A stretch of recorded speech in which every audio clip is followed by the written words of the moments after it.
And what are your perspectives in terms of preserving culture and language, especially for the Maori? We kind of touched on this here and there, but what would be sort of like your three main things or things that you find important about it? That's a difficult one. One of the debates that comes up frequently is whether Māori language should be made compulsory in education here. This is a really important debate to have.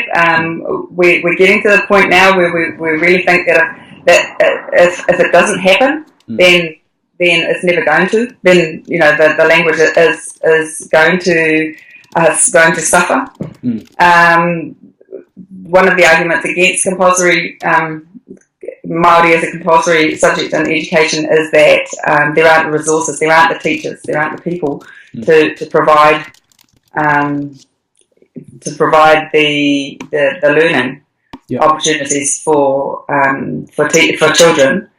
And it's a valid point. But then if we don't go ahead and make steps to make it happen, then our resources are going to get fewer and fewer. So there's one. Seriously, mine is seriously consider making Māori compulsory in education. What are the other two? What are the other two?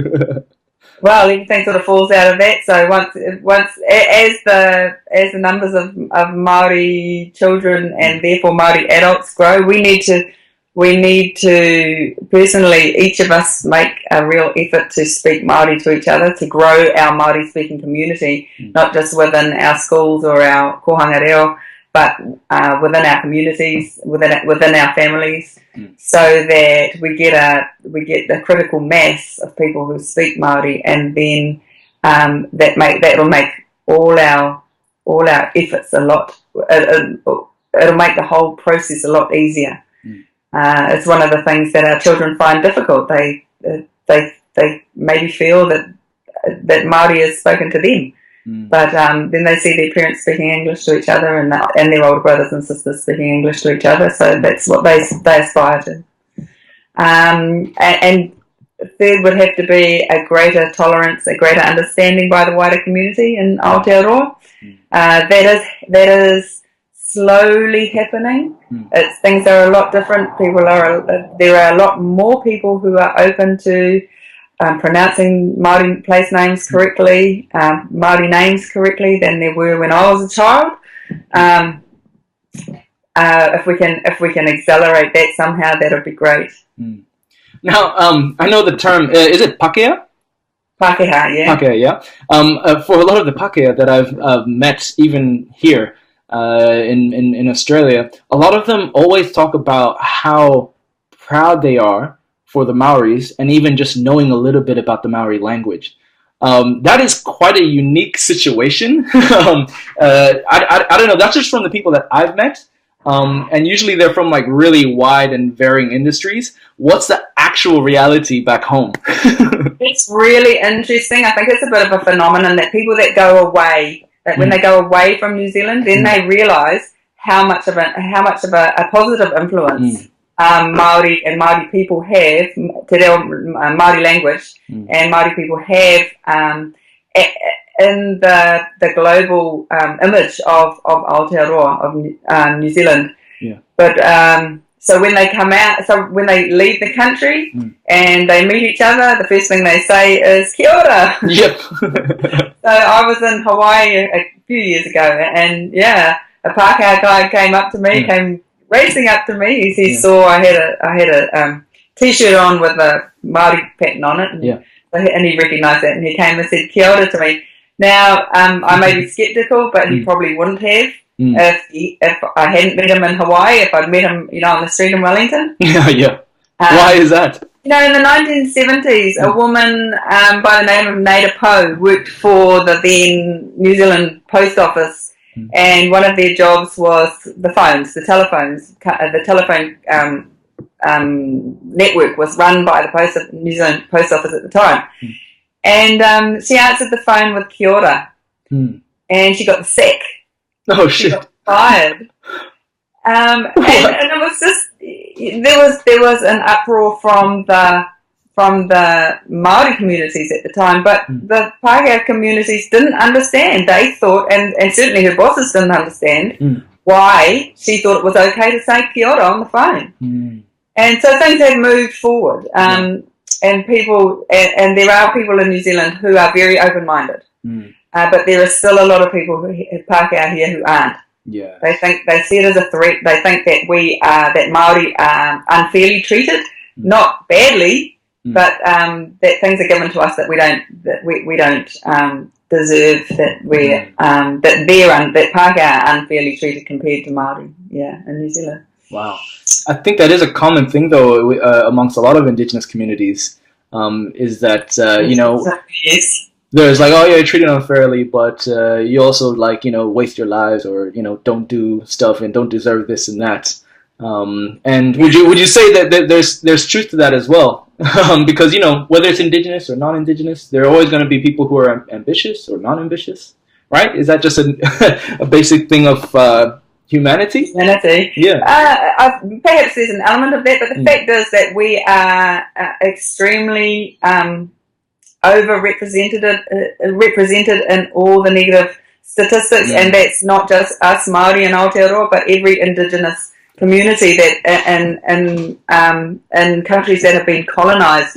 So there's a pattern. There's a pattern when if it just happened in one colonised Indigenous group, perhaps maybe that would be the case. But when you can see that the pattern is that this has happened all over the world, and the same oppression has been experienced by those Indigenous groups. And the same, the same experiences are being experienced by them decade by decade and century by century. Then I don't think that it is attributable just to being human. I think, except that when you have when you are faced with oppression continuously for decades, for generations, then there are different ways of reacting to it, and one of them is to react with anger. Intergenerational trauma results in intergenerational anger. Yep, and it can even become a chronic thing that's actually diagnosable.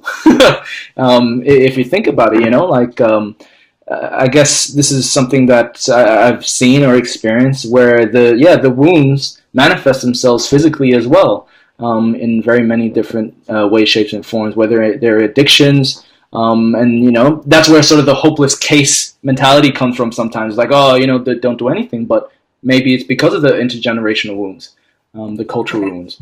And the racism continues. Institutional racism continues. So Māori are more likely to get heart disease, for example, but they are also less likely to have access to treatment. And they even if they are diagnosed correctly, they are less likely to be given the correct treatment for their condition than on Māori. So this is something that is not under our control. This is happening to us. This is being done to us, not and it can't be attributed to being because we're lazy or fat or drink too much or smoke too much. If you get the same two people, one non-Māori and one Māori, and they both have the same heart condition, well, the non-Māori is more likely to live for longer than the Māori, not because of his way of life, but because of the way they're treated by the health system here in New Zealand.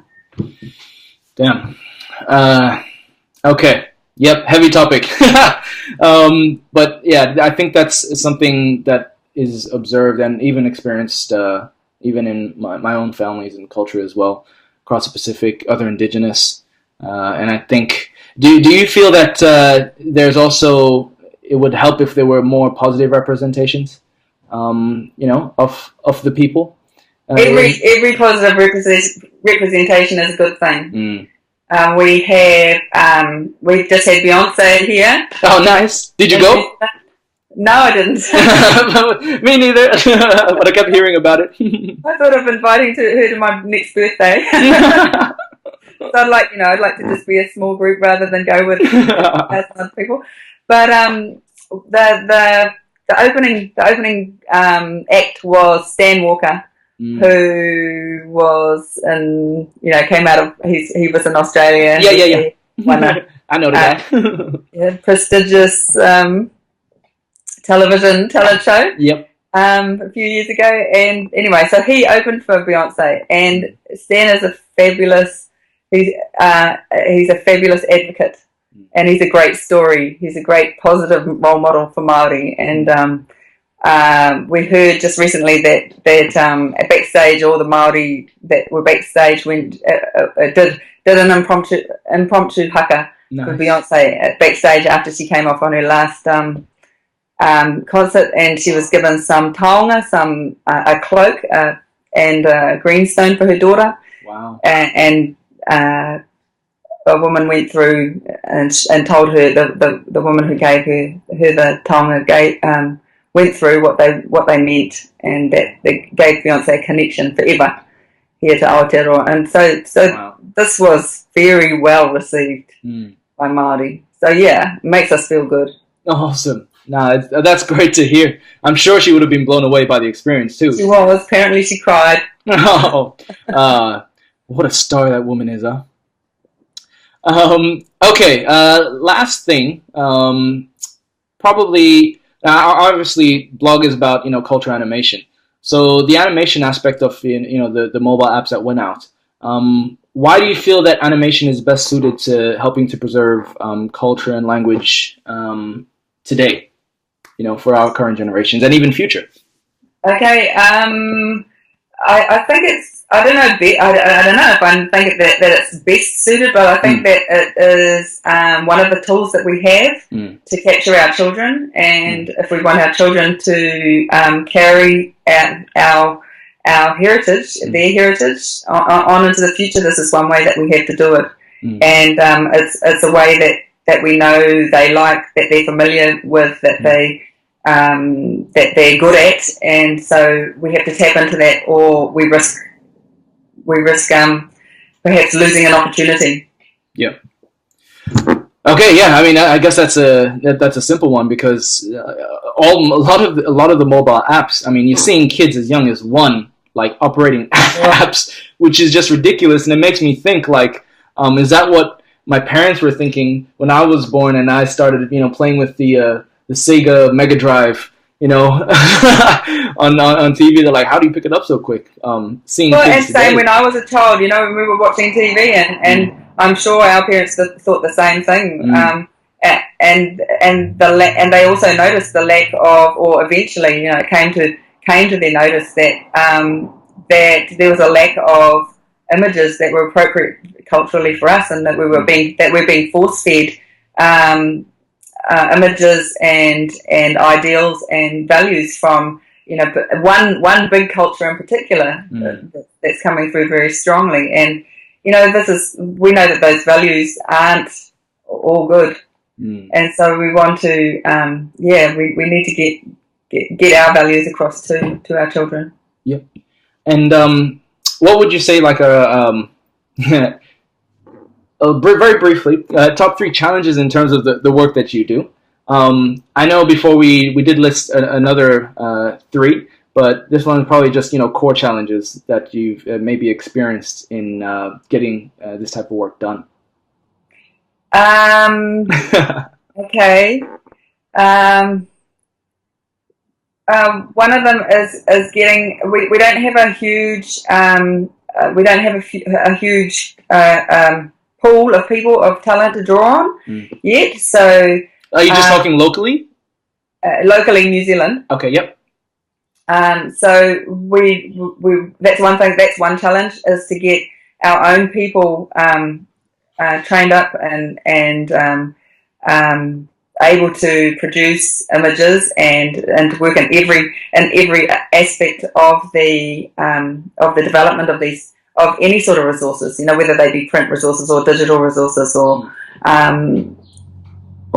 because then you don't have to go through the processes of explaining what a Māori image, what a Māori house might look like, or what a Māori garden might look like. That's different to the mainstream, to Pākehā, a Pākehā household, for example. Yeah. The differences might be very subtle, and they're not black and white. So you don't go to one house. You might not go to one house and see that everything is completely different from this house over here. But there are certainly things that make our homes recognizable to our children. Yeah. Yeah. So that's one. That's one. Sorry. What did you want? So yeah, three. Okay, two more.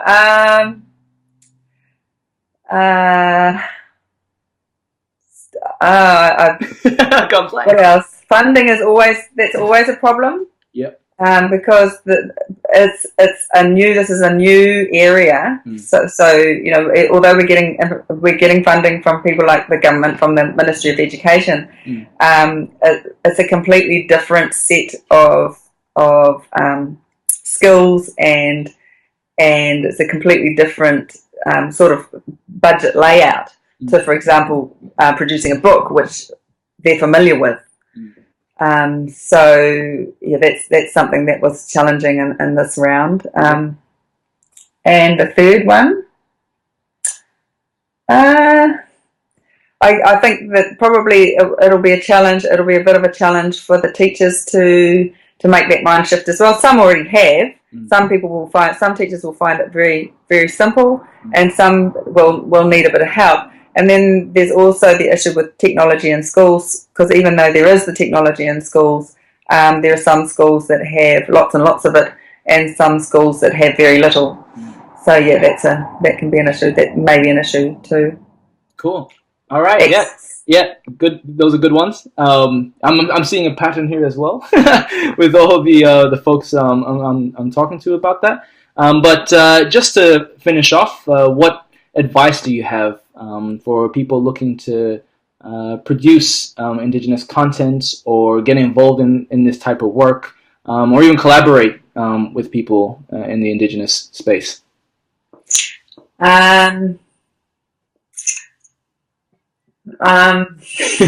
Question. I'm glad. Collaborating is good. Collaborating is good, and talk widely, and especially talk to people that have been in